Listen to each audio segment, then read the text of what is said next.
I never thought I'd be one of those people blindsided, but that's exactly what happened.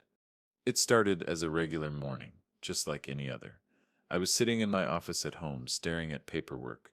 When the phone rang, I didn't recognize the number at first, but when I heard her voice, my stomach dropped. Before we continue, please subscribe to the channel and tell us where you're listening from. Lewis, you need to listen to me. My mom Sep's in the hospital. She needs surgery urgently. They won't Sep's operate without the money. It's Sep's $50K. Please, I Sep's begging you. I froze. That was the first time she'd sounded so frantic in years, like I was hearing a completely different woman. A woman I didn't know, but it didn't matter. She was my wife, Sarah, and I would have done anything for her. I didn't even hesitate. $50K. It's a lot of money. But when it's for family, right, that's what I kept telling myself. I'm a man of integrity, a man who always puts his family first. I was ready to give it to her without a second thought. She didn't give me the specifics, just that her mom was sick and the surgery was critical. Her voice quivered with emotion, and I could feel it. The desperation, it tore at me. I didn't question it. I didn't think to ask for more details. I just knew I had to help. Okay, I said, my voice tight. I said I'll figure it out, just stay calm. We said'll get the money. Even as I said it, I could feel my heart racing. Something wasn't right, but I ignored it. You do what you have to do for the people you love, right? But then something strange happened. Later that day, I was hanging up her coat by the door, the one she'd worn earlier that morning, when I found it, a crumpled casino receipt. At first, I didn't think anything of it. I've found a million receipts in the pockets of her coats over the years. Starbucks, gas stations, fast food. But this one was different. It was dated 3 days ago, right before she'd called me desperate for $50K, and it was from a casino.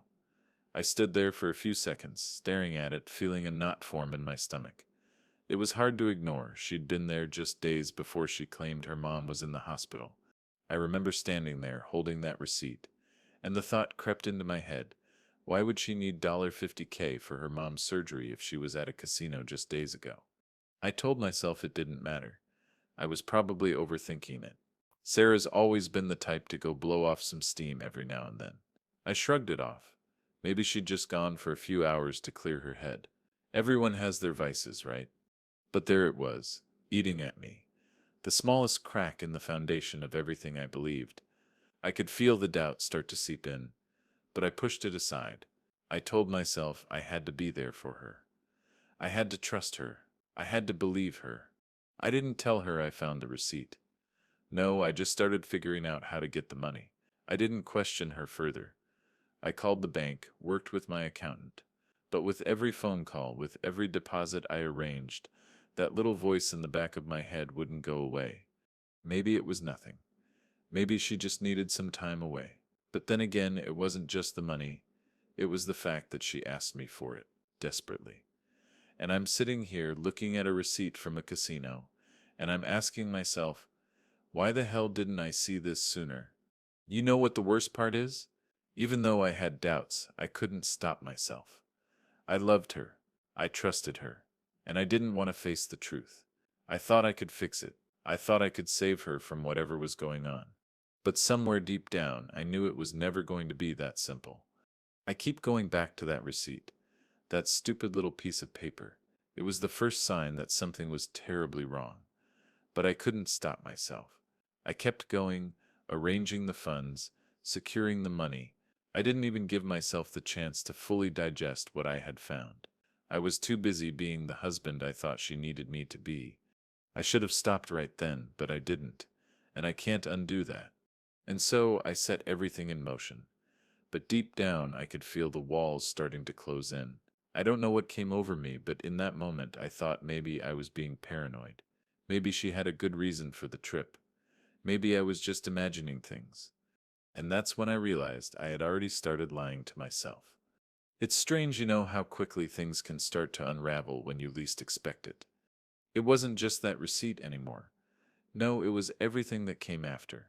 I had started to ask questions I didn't want answers to, and every time I asked Sarah for an update on her mom, It was like she was pulling further away. She'd been out of town for a week now, supposedly staying with her mom, but her texts were getting more vague. I'd ask how the surgery went, if everything was okay, and she'd just send me a few short words. She's stable. Don't worry.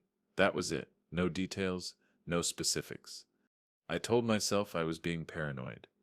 She was just exhausted, right? Maybe the stress of it all was getting to her. But even that explanation felt thin, too thin. It wasn't long before I started to feel like I was chasing shadows. Every phone call I tried to make felt off. I could hear the hesitation in her voice, the forced cheer, and when she said things like, "Don't worry about me, just focus on work," something about it didn't sit right. Then came the phone call from David. David's a private investigator I've known for years. We'd worked together once or twice before, but this time I called him on my own.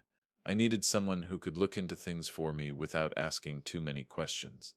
Someone who could find what I was missing. I told him to keep it quiet, just a small job to confirm where Sarah was and what she was really up to.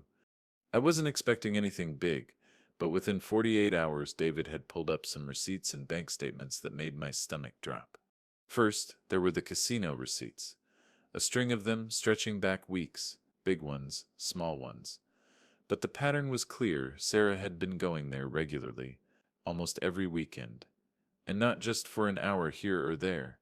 Some of the transactions were for amounts that could have paid for a small car. My mind was spinning.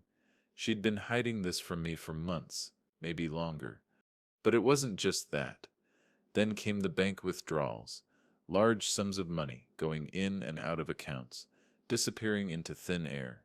And it wasn't just cash withdrawals. It was the transfers, small amounts that added up.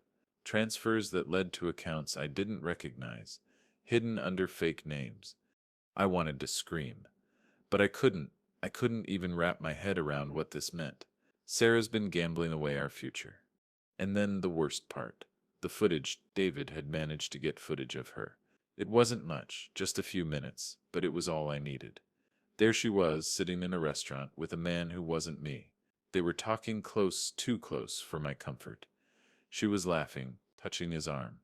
My heart sank into my stomach.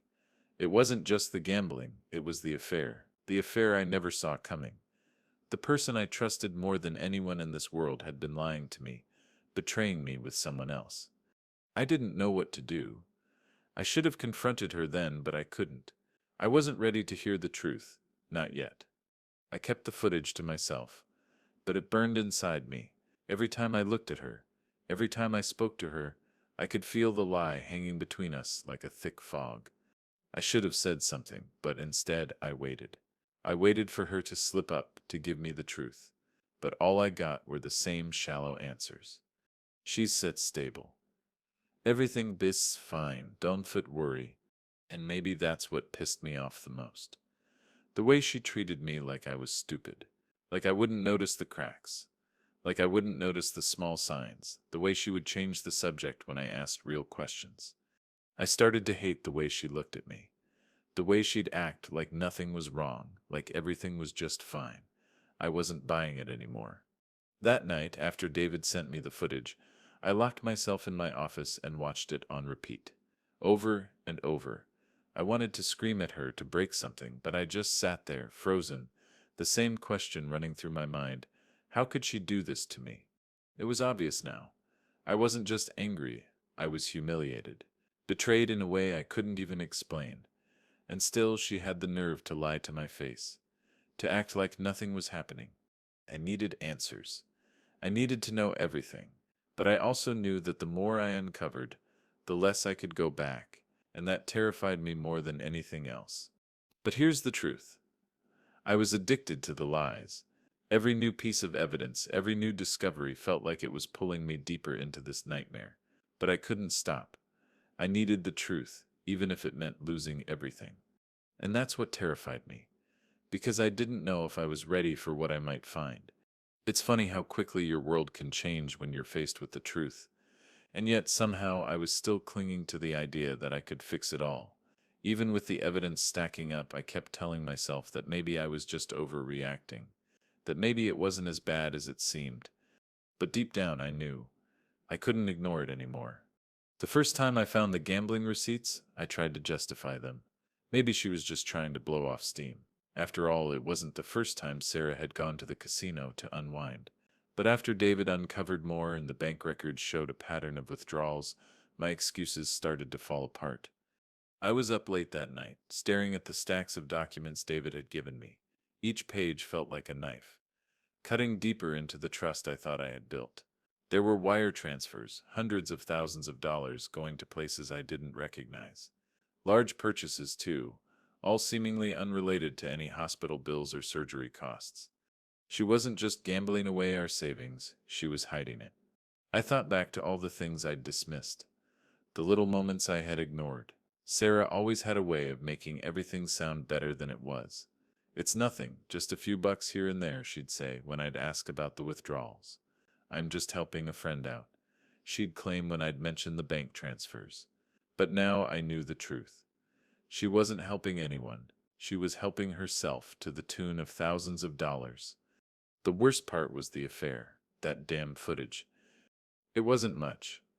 Just a couple of minutes of Sarah sitting at a table with another man, laughing, touching his arm like she had with me for years. But it was all I needed. That was the moment everything shifted. She wasn't just hiding money from me. She wasn't just gambling it all away. She was betraying me in the most intimate way possible. I should have confronted her right then. I should have thrown the evidence in her face and demanded an explanation. But I didn't. I couldn't.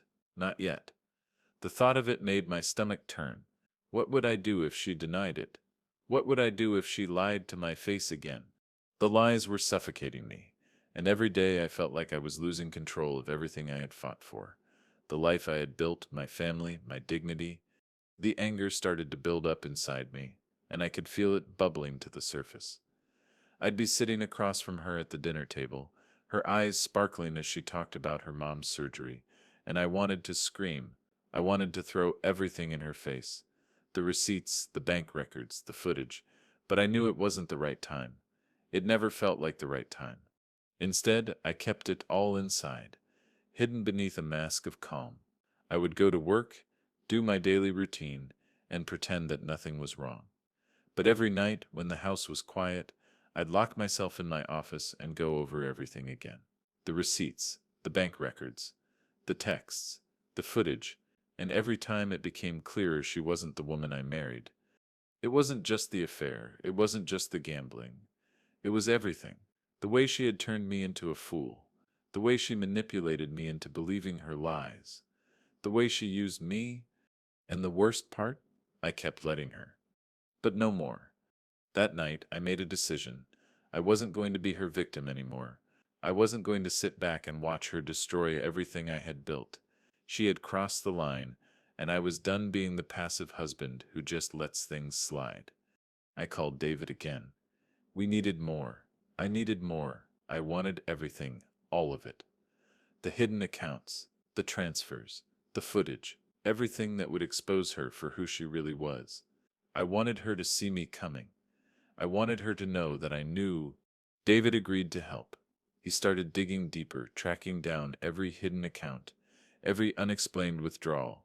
I told him to be discreet, to keep it quiet. But inside, I was already planning. The more I gathered, the more I realized just how deep Sarah's lies ran. It wasn't just money. It wasn't just an affair.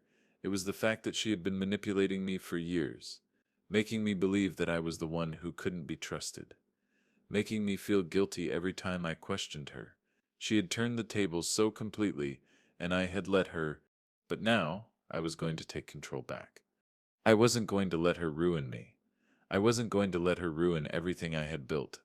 I'm not sure what's going to happen next, but I know one thing for sure: I'm not backing down. Not anymore. The more I dug, the more I realized just how much Sarah had been hiding from me. The web she'd spun around our lives was tangled with lies, deceit, and manipulation, and every new revelation made it harder to breathe.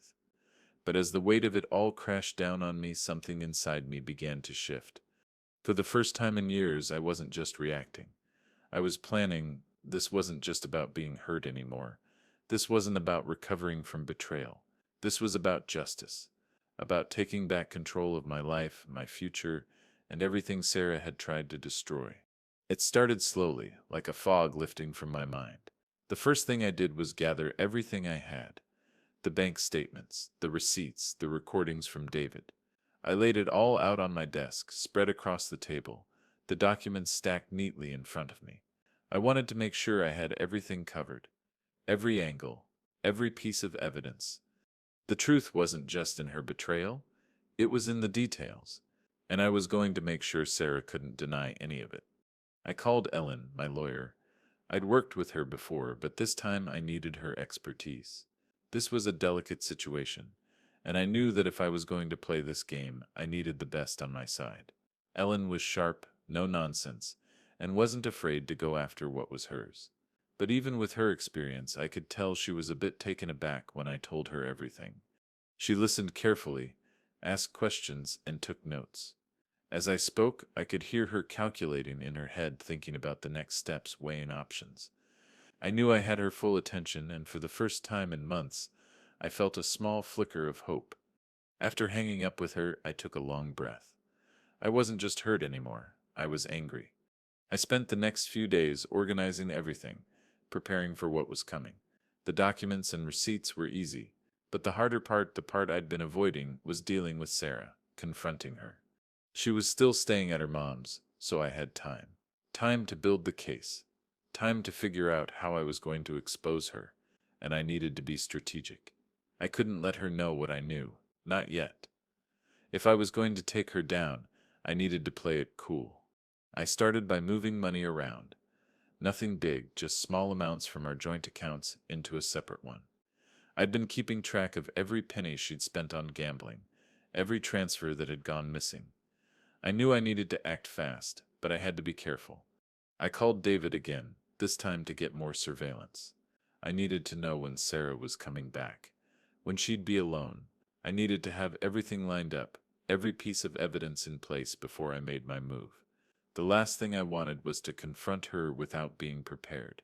As I worked, the anger continued to build inside me. It was like a fire that kept growing, fueled by every lie Sarah had told me. But even with that fire burning in my gut, I couldn't forget why I was doing this. This wasn't just about hurting her. It wasn't about getting revenge just to make myself feel better. It was about justice. She had taken everything from me: my trust, my peace of mind, my family, and now she would pay. I wasn't going to be the fool anymore. I wasn't going to let her get away with it. And then there was the issue of the affair. That was the one thing that still kept me up at night. How could she betray me like that? How could she share the most intimate parts of herself with someone else? I hadn't even confronted her about it yet, but I knew that moment was coming. And when it did, I wanted her to know that I wasn't just some clueless husband. I wasn't someone who would let her walk all over me anymore. I kept reminding myself why I was doing this. For the sake of justice, for the sake of what was right.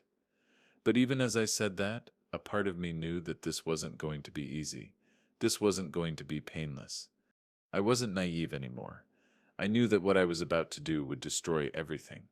But in the end, I would have my justice. I would have what was rightfully mine. And if Sarah didn't like it, that was her problem. I didn't feel sorry for her anymore. She had made her bed, and now she had to lie in it.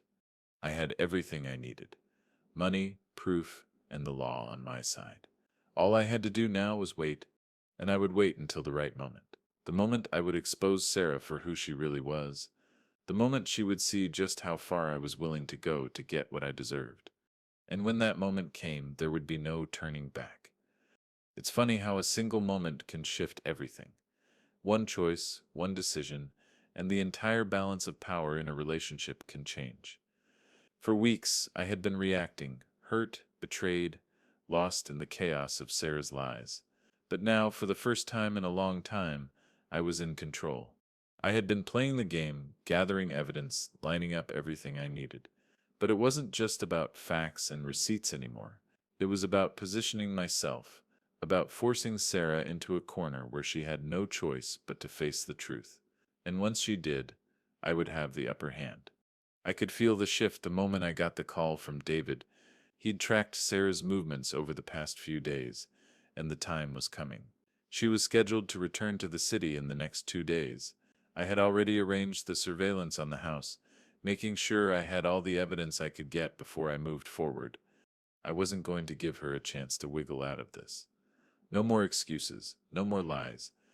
But it wasn't just the evidence that gave me power now. It was the subtle shifts I had made in Sarah's behavior. She didn't know it yet, but I had started to plant little seeds of doubt in her mind. Casual comments, nothing overt, but just enough to make her question if I was as oblivious as I once was. The smallest hints that maybe I knew more than I let on. "How's everything with your mom?" I asked one evening, a casual question, but my tone had changed. I wasn't just asking about her mother anymore. I was asking about her, she answered, but I saw it. The hesitation, the flash of unease in her eyes. I knew she was getting paranoid. Every time I asked her a question, every time I acted like I wasn't completely in the dark, I saw that fear in her eyes. She couldn't keep up the act much longer. And that was the key: fear. Sarah was used to controlling the narrative, used to manipulating everyone around her. But now the tables were turning. I had control of the facts, and I knew she could feel the pressure building. She could feel the walls closing in on her. The hardest part was the emotional manipulation I had to employ. I wasn't going to attack her directly. Not yet, anyway. I needed her to feel like I was still the same husband, the same guy who would stand by her no matter what. I needed her to let her guard down, but I had my own plans. I started to subtly push her guilt, planting small reminders of what she was about to lose: the house, the money, everything she had built with me. Every conversation felt like a silent chess move, slowly inching her into a place where she would be cornered. I had no intention of letting her win. She had destroyed my trust, and now I was going to make sure she knew what it felt like to lose everything. And that wasn't just about money. It was about control.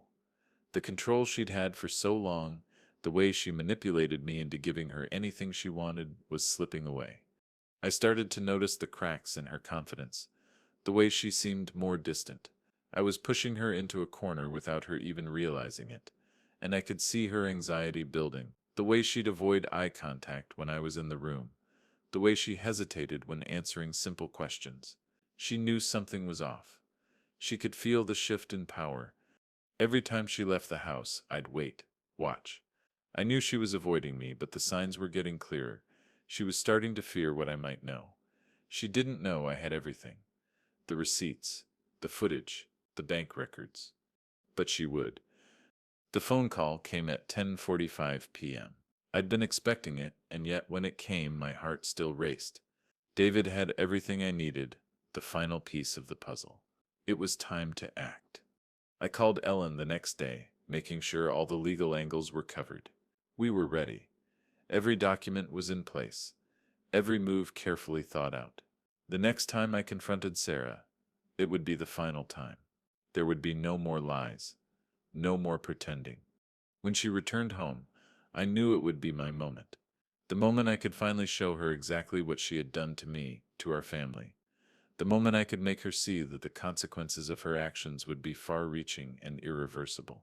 But there was a part of me that still hesitated, a part of me that wanted to call her and just ask her to come clean. Maybe we could work through it. Maybe I could forgive her, and we could move on with our lives. But no. That part of me was dead. There was no more forgiveness. There was only justice, and I had to take what was mine. I had to hold her accountable for everything she had done. I could feel the tension building with every passing minute, the calm before the storm. It wasn't just the legal battle anymore, it was a war, and I was about to claim victory. I had everything set: the evidence, the witnesses, the plan. Sarah didn't stand a chance. New Year's Eve. It was supposed to be a celebration, a time to reflect on the year gone by and look forward to the one ahead. But for me, that night had a different meaning entirely. I had been planning this moment for weeks. The pieces had all fallen into place, and now it was time to make Sarah face the truth. No more secrets, no more lies, just the raw, painful reality of everything she'd done. The dinner was at my brother's house, just like it always was. My parents, some close family friends, the usual crowd, The atmosphere was warm, festive. Everyone laughing, toasting, reminiscing about the year. But I could feel the weight of the moment settling in on me. It was like the calm before a storm. Sarah had no idea what was coming. She was acting normal, her usual charming self, smiling and talking to everyone like everything was fine. But I could see through the facade. I could see the tension in her eyes, the little moments when she hesitated, as if she were waiting for something to happen. The truth was, she knew it was coming. She had to. She'd seen the signs, felt the shift in me, and yet she was still pretending like everything was fine. She had no idea how thoroughly I had prepared for this moment. She thought she could outmaneuver me, keep me in the dark forever. I wasn't sent going to let that happen. The evening went on as usual, the clinking of glasses, the hum of background chatter, but I was no longer paying attention to any of it. My mind was focused on the task ahead. I knew the moment would come when everyone would be gathered around the table, laughing and joking about the year ahead. That's when I would drop the bomb. That's when I would expose her, her affair, her lies, everything. When the clock struck midnight, we all stood up to make our toasts. Sarah was standing next to me, her hand resting lightly on my arm, completely unaware of the storm that was about to hit. She smiled, looked around at everyone, and raised her glass. I did the same, but inside, my pulse was racing. I wasn't celebrating the new year. I was celebrating the end of her lies, the end of her control over me, the end of everything she had taken from me. The family cheered, everyone clinking glasses, shouting, "Happy New Year!" But as the noise settled, I felt my grip on reality tighten. This was it. The room fell silent, and all eyes turned toward me. I saw Sarah's eyes widen, a flicker of confusion flashing across her face. She wasn't ready for this. She had no idea what was coming. "I have something to share," I continued, my voice steady, "something I've been keeping from all of you." I reached into my pocket, pulled out the stack of documents, and placed them on the table with a deliberate motion. I could feel Sarah's eyes on me, her tension building as the others in the room shifted uncomfortably. "These are just a few things I've uncovered over the past few months. Things I'm sure Sarah didn't think I would find out." I opened the first page, and as I did, I saw Sarah's face drain of color. I started with the casino receipts, those innocent, harmless slips of paper that I had found in her coat pocket. I laid them on the table, one by one. I could hear the murmurs from the family members around me, their curiosity piqued. Then I moved on to the bank records, the large withdrawals, the secret transfers to hidden accounts. I watched Sarah's face twist in horror as I laid them out, piece by piece. I could see the guilt in her eyes, the shame that she couldn't hide anymore. She was cornered. Finally, I pulled out the final piece, the surveillance footage. The footage of her meeting with him, the man she had been having an affair with for months. I watched as the realization hit her like a punch to the gut. Her breath caught in her throat. She opened her mouth, but no words came out. I let the silence hang in the air. "I know about the affair, Sarah," I said, my voice cold. "I know everything. I know how Yusuf been gambling away our savings. I know Yusuf been lying to me, betraying me, using me, and Yusuf had enough." The room was completely still. My family, Sarah's family, they were all silent, shocked by the revelations. But I didn't care. This was about me, not them. This was about her facing the consequences of what she had done. I watched her for a moment, waiting for her to speak, to try and spin it like she always had. But she couldn't. She was broken. She had no way out. Sarah finally found her voice. "Louis, please, this isn't," she started, but I cut her off. "Don't try to make excuses, Sarah," I said, my voice low but steady. "Yusef hurt me. Yusef betrayed me. And now it's time to face the truth." I turned to my family. "I'm done pretending. I'm done being the fool. This is who she really is. And now everyone knows." The air in the room felt thick, suffocating.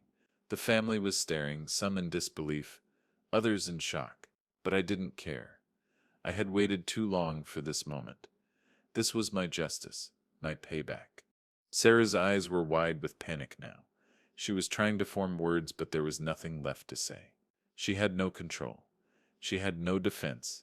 And in that moment, I realized just how far gone she was. The woman I had loved, had trusted, was nothing but a stranger to me now.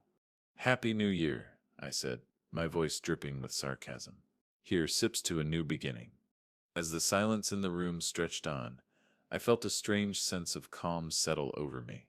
The storm had passed, and now there was nothing left for Sarah but to face the consequences of everything she had done. The aftermath was nothing like I expected. I thought that once I exposed Sarah, once I finally confronted her with the truth, everything would fall into place. I imagined her pleading, begging for forgiveness, or maybe even breaking down in front of the family. But none of that happened. Instead, she went cold. She didn't scream, she didn't lash out, she didn't even try to justify herself anymore. There was nothing, just the cold, empty silence that filled the room like an oppressive fog. And in that silence, I realized something. Sarah wasn't the woman I thought she was. She wasn't the loving wife who cared about family, about loyalty. She was someone who would lie, cheat, and betray without hesitation. And now it was all out in the open. I watched her try to gather herself, her lips trembling as she fought to find words, but they didn't come. Instead, she stood up from the table, her face pale and strained, and walked out of the room without another word. For a moment, I didn't know what to do. My family was still staring at me, some in shock, others in disbelief, but I couldn't focus on them. Not anymore. I had nothing left to prove. I had exposed the truth, and now Sarah had to live with it. I turned to my brother. "I'm sorry about this," I said, my voice low. "This wasn't to how I wanted tonight to go." He nodded, but his eyes were filled with sympathy. He didn't need to say anything. I could see it in his face. The pity, the regret. But I didn't want pity. Not from anyone. I didn't care what they thought. I cared about one thing: justice. The next few days were a blur. Sarah didn't come home. I didn't hear from her, didn't know where she was, and frankly, I didn't care. It was like she had disappeared into thin air. I suppose, in a way, she had. I started to go through the motions, dealing with the legal fallout, securing what was rightfully mine, and working with Ellen to make sure I had everything in order. The bank accounts were frozen, the hidden assets revealed. It felt like every part of the life we built together was crumbling, but I didn't feel a sense of loss. I felt a sense of relief. I wasn't sure what Sarah was doing, but I knew she had to be facing the consequences of her actions. At some point, I thought she might reach out. Maybe she would try to apologize, try to salvage something, but she never did. She couldn't. She knew she had crossed the line, and there was no going back. The worst part wasn't the betrayal. It wasn't even the affair. It was the fact that I didn't know who she was anymore. I went to the house one last time to get the rest of my things. I could feel the weight of it all pressing down on me as I walked through the door. The furniture, the photos, the memories. We had built a life here, but now it was all just remnants of a past I couldn't return to. I stood there in the living room, staring at the empty space where we used to sit together, talk, laugh. There was nothing left but the cold, sterile silence. A few days later, I received the legal papers. The divorce papers. They were everything I expected. Cold, final. Sarah didn't fight it. She didn't contest it. She didn't even try to hold on to anything. It was over. And as I signed the papers, I realized something. I had finally reclaimed control of my life. The revenge I had sought, the justice I had needed, was complete. But even in that moment, I couldn't shake the emptiness. There was no joy in winning, no satisfaction in watching her fall. In the end, all I had was a shattered life, a broken trust, and the cold certainty that nothing would ever be the same again. I walked away from that house, and as I did, I couldn't help but think that maybe it was me who had lost the most. I had fought for justice, but at what cost? I had won, but I didn't feel like a winner. Justice, sometimes it feels like the one who seeks it is the one who loses the most. It's strange, how much can change in the span of a few months. I sit here now, alone in a house that feels more like a memory than a home. The silence is suffocating, yet strangely peaceful. There's no one to argue with, no one to pretend for. No more lies, no more masks. Just me and the weight of everything I've been through. I keep asking myself, did I do the right thing? At first, I thought I would feel a sense of victory. After all, I exposed her for what she was, didn't I? I brought the truth to light, stripped away her deception. I won, right? But the victory feels hollow. There was no joy when the divorce was finalized. There was no satisfaction when I signed those papers. It was just over. Like a chapter closing, but the book still feels unfinished. I got what I thought I wanted, justice. But in the end, what did it really give me? The life I built is gone, shattered beyond repair. The trust I had in someone I loved, broken. And the worst part is, I don't know if I'll ever get that back. I keep telling myself that I did what had to be done, that Sarah deserved it, that she needed to face the consequences. And maybe she did, but I didn't expect it to feel like this empty, like I've lost something I can never get back. I think about the man I used to be, the one who believed in loyalty, in love, and family. That man would have never imagined that he would end up here, sitting in this house, broken and alone. But the truth is, Sarah didn't take just my trust. She took a part of me that, no matter how much I try to rebuild, will never be the same. I spent so many years building this life, this family, with the belief that love and loyalty were the foundation. And now I realize how fragile those things really are, how quickly they can crumble when you're too blind to see the cracks. I've learned something, though, the kind of lesson you only get when you lose everything. Revenge isn't sweet. It isn't even satisfying. It's just necessary. It's a way to take back control, to right the wrongs that have been done to you. But it comes at a cost, and that cost is something you don't fully understand until it's too late. I still don't know what to feel. There are moments when I think I've made peace with everything, moments when I think I'm finally free, but then something will hit me. Some memory, some quiet moment, and it's like the wound reopens. The anger isn't there anymore, but the hurt is. It lingers in the corners of my mind, in the empty spaces where Sarah used to be. I've spent so much time chasing justice, so much time trying to punish her for what she did, that I forgot to think about what comes next. What does life look like after all of this? I know I need to move on. I know I have to rebuild, but I'm not sure where to start. How do you move forward when everything you thought you knew was a lie? I think about forgiveness sometimes. Not for Sarah, not yet, anyway, but for me. Maybe one day I'll be able to forgive myself for letting things get so far, for not seeing the signs sooner, for putting my trust in someone who didn't deserve it. But today is not that day, and I think that's okay. Maybe the lesson here isn't about forgiveness. Maybe it's about learning to live with the consequences of your actions and the scars they leave behind. I still have a long way to go, but I'm here. I'm still standing, and maybe, just maybe, that's enough. In the end, I didn't lose everything. I gained a new understanding of who I am and who I never want to be again. It's been months since the divorce was finalized, and I can honestly say I've never felt more lost in my life. At first, I thought things would get easier, that the pain would dull over time, but instead the silence is deafening. The house is empty, save for the remnants of the life we once had. Pictures, trinkets, memories. It's like I'm living in someone else's world, one I no longer recognize. I thought I'd feel a sense of relief when Sarah was gone, but the truth is, I feel nothing. The anger is gone. The revenge I sought, it didn't give me the satisfaction I expected. All it did was leave me hollow. I can't even bring myself to look at the pictures of us anymore. Not the wedding photos, not the family holidays. Nothing, they all feel like a lie now. And maybe that's the hardest part of all, realizing that the life I built, the family I loved, was nothing more than a facade. It's funny, in a sad way, how you can be so blind to the things right in front of you, how you can invest so much of yourself in something, only to find out it was never real to begin with. I used to believe in our love, in our commitment, but now it all feels like a distant dream. I've been trying to get my life back together, piece by piece. Work's been a distraction, something to keep my mind occupied.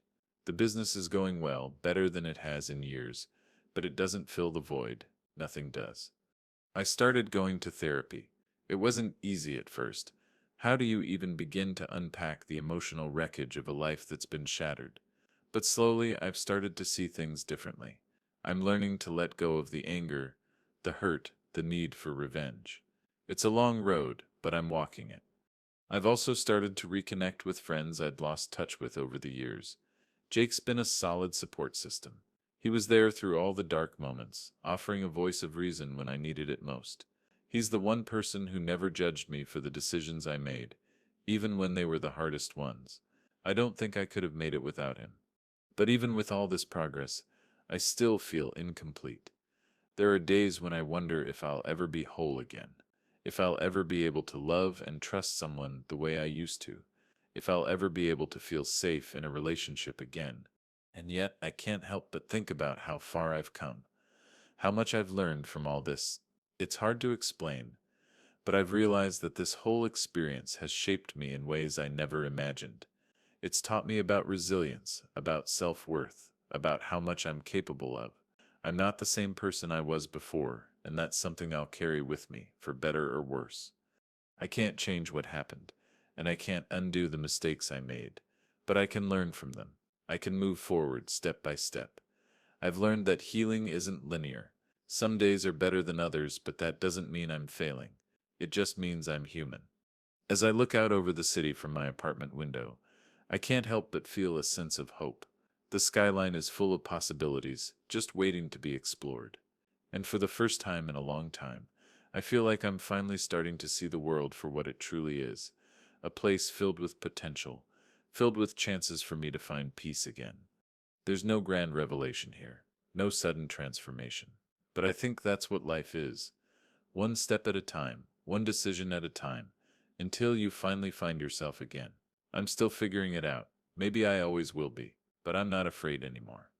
I've learned the most important thing of all, that healing starts with you. And that, maybe, is enough. It's strange how time works. You think a day, a moment can change everything, and it does. But then you look back, and it feels like it was all just a dream. The pain fades, the memories blur, and you realize that you've moved on. At least in some ways you have. I've learned to live with the silence. I've learned to navigate the quiet spaces in my life, the ones where Sarah used to be. It still hits me sometimes. Those unexpected moments when a memory surfaces, and for a split second it feels like she's still here. But that feeling is fleeting, and now it doesn't hurt the way it used to. I still remember the first day I woke up without her. It was the first day I truly felt the weight of the change. The house was too quiet. There were no more fights, no more lies, just the soft hum of my own thoughts. And in that moment I realized something: this is my life now. It's mine to rebuild, and no one, not even Sarah, can take that from me. I've started doing things for myself, things I never thought I'd have the courage to do. I started traveling again, taking weekend trips, exploring new places. The world feels different when you're free from the weight of someone else's betrayal. It feels like you can breathe for the first time in years. I went to the mountains last month, to a small cabin by a lake. The air was fresh, the view stunning. I spent the whole weekend hiking, reflecting, clearing my head. It wasn't easy, but it was necessary. I'm learning to be alone. Not lonely, but alone. There's a difference. Being alone doesn't mean I'm broken. It doesn't mean I'm incomplete. It just means I'm starting over, and starting over doesn't have to be scary. It can be liberating. I've also been thinking about relationships. Not just romantic ones, but friendships too. I've been reconnecting with people I'd lost touch with over the years. People who never judged me, who stood by me even when I couldn't see the truth about Sarah. Jake's still around, of course. He's been a constant source of support. We grab drinks every couple of weeks just to talk about life, the good and the bad. And sometimes I think I'm finally starting to understand what real friendship is. I've also been talking to a few people about dating. I know it sounds strange, like it's too soon, but it's part of the process. I can't stay stuck in the past forever. I don't know if I'm ready for anything serious, but I'm open to it. I'm open to the idea that maybe there's something better out there, something I couldn't see before because I was too focused on the wrong person. But even with all the changes, I haven't forgotten what I learned from this whole experience. I've learned to trust myself more than I ever have. I've learned to recognize when something isn't right, when I'm being manipulated or lied to. I've also learned that forgiveness is a long road. I haven't forgiven Sarah, not yet, and maybe I never will, but I don't carry that anger around with me anymore. I let it go when I realized that holding on to it was only keeping me stuck. I don't need forgiveness from her. I don't need closure from her. I have all I need right here. I've learned to forgive myself for staying in a situation I knew wasn't right, for turning a blind eye when I should have been paying attention, for letting someone break my trust without standing up for myself. In the end, I think I've learned the most important lesson of all, that the only person I need to prove anything to is myself. I'm still figuring things out, still finding my way, but for the first time in a long time, I feel like I'm heading in the right direction. It's not easy, and it's not always clear, but it's mine. I don't know what the future holds, but I know that I'm ready for whatever comes next. I've faced the hardest thing I've ever had to face, and I've survived. And no matter what happens now, I'm going to be okay. Maybe that's the real victory, the one that matters. It's been nearly a year since everything ended, a year since Sarah walked out of my life, a year since I walked away from the life I thought I had built with her. And though the year has been full of change, of growth, of discovery, I can't help but feel that I've only scratched the surface of what it means to truly heal. When I first started this journey, I had one thing on my mind: revenge. I wanted justice. I wanted Sarah to pay for what she had done, to feel the weight of the lies she had wrapped me in for so long. But now, looking back, I realized that what I really needed wasn't revenge. What I really needed was peace. And peace, I've learned, doesn't come from others. It comes from within. I've spent the last several months focusing on rebuilding my life, brick by brick, and I've realized something that has become clearer as time passes. Healing isn't linear. There are days when everything feels fresh, when the wounds feel like they're still open, but then there are days when the sun shines just a little bit brighter, when I feel the warmth of a life I've slowly begun to build on my own. I've thrown myself into work again, into the things that make me feel like me again. I've taken on new projects, expanded the business, and found fulfillment in creating something new. There's a strange sense of pride in knowing that I'm capable of more than I ever thought possible. I've realized that the strength I was looking for in others was always inside me. It just took losing everything to see it. I've also been spending more time with friends, real friends, the ones who never judged me, the ones who stood by me even when I was too broken to see the truth. I've become closer to Jake. He's been a constant in my life, someone who has never wavered even when things got dark. He's been there through all the tough conversations, the emotional breakdowns, and the quiet moments when I needed someone to remind me that I wasn't alone. And I've learned to trust again, not just in others, but in myself, in my ability to make decisions, to stand up for what I want, and to walk away from things that no longer serve me. I've found the courage to open myself up to new possibilities, new experiences. It's not easy. Trust is a fragile thing, and I've had to rebuild it from the ground up. But I'm getting there. A few weeks ago, I met someone. It wasn't planned. I wasn't looking for anything, but sometimes life throws you a curveball, and you can either catch it or let it slip through your fingers. Her name is Emily. We've only been talking for a little while, but something about her is different. She's kind, she listens, and she makes me feel seen in ways I didn't know I needed. I'm not ready for anything serious, not yet. But for the first time in a long time, I'm open to the possibility. I'm open to the idea of letting someone else in, even if it's just a little at a time. I don't expect everything to be perfect. I don't expect this to be some fairy tale. But I've learned not to be afraid of the unknown. I've learned that even if it doesn't work out, even if it leads to heartache, it's worth the risk, because life, I've realized, is about taking chances, about letting go of the fear and moving forward, one step at a time. The hardest part of all of this has been letting go of the person I thought I was. I spent so much of my life being the good guy, the loyal husband, the provider. But I've come to understand that being a good person isn't about staying in a situation that's bad for you. It's about recognizing when something isn't right and walking away. It's about trusting yourself enough to make hard decisions, even when they break your heart. And so I've begun again. I've started rebuilding not just my life, but my self-worth. I've learned that it's okay to make mistakes, and it's okay to be imperfect. I've learned that the most important relationship you'll ever have is the one with yourself. The road ahead is still long. There are still days when I question my choices, when I wonder if I'm really on the right path. But I don't let those days define me anymore. I've learned to keep moving forward, no matter how uncertain the future might seem. And as I look ahead, I know one thing for sure. I'm not the same person I was when this all started. I've shed the old skin, the one that clung to someone else's version of who I should be. I'm still figuring it out. I'm still healing. But now, I'm doing it for me. I never thought I'd get here. Never thought I'd look back on everything and feel okay. It's been a long road, and I've come to understand that recovery, real recovery, doesn't happen overnight. It's gradual. It's messy. It's imperfect. I don't know if I'll ever fully heal from what happened with Sarah. I don't know if anyone can.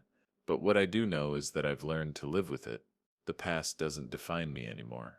It's a part of my story, sure, but it's not the whole story.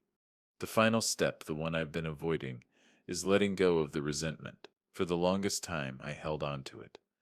I clung to the anger, the injustice of it all. I told myself I needed it to feel like I was justified, to feel like I had the right to be angry. But as the days went on, I realized that resentment wasn't doing me any good.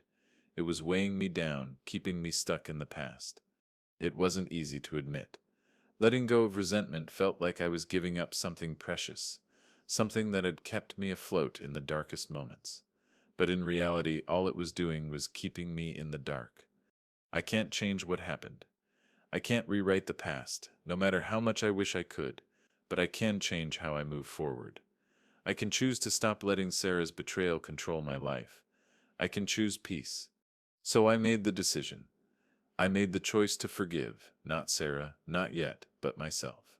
I forgave myself for staying in a relationship that wasn't right for me, for not seeing the signs sooner, for giving so much of myself to someone who didn't deserve it. I forgave myself for the mistakes I made, for the guilt I carried, and for the part of me that had been too afraid to let go. It's not a perfect forgiveness. It's not some grand gesture of reconciliation, but it's enough for me. It's enough to finally feel like I'm living for myself again, and not for the person I used to be, not for the life that's gone. I've learned to be gentle with myself, to accept that I don't have to have it all figured out. I don't have to be perfect. There's no roadmap for healing. There's no checklist of steps to follow, but I'm getting there slowly, piece by piece. I've started to feel whole again. Not in the way I thought I would, not in the way I imagined when I was still angry and bitter, but in a deeper, more real way. I'm not the man I was before, but I'm also not the broken man I thought I was. I'm something in between, and that's okay.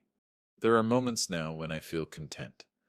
Simple moments, a quiet morning with a cup of coffee, a long walk in the park, a conversation with a friend. They may seem small, but they feel like victories to me. Each step forward is a victory, no matter how small. And I've started to think about the future, not with fear or uncertainty, but with curiosity. What does it hold for me? What's next? I don't know. I don't have all the answers, and I'm okay with that. I'm ready to find out, one day at a time. Life isn't about avoiding the pain. It's about learning to live with it, to move forward despite it. And maybe that's the lesson I needed to learn all along, that it's not about the destination, it's about the journey, the steps you take, the choices you make, and the person you become along the way. So here I am, not perfect, not healed, but free. Free to live, free to grow, and free to move forward. And that, I think, is enough.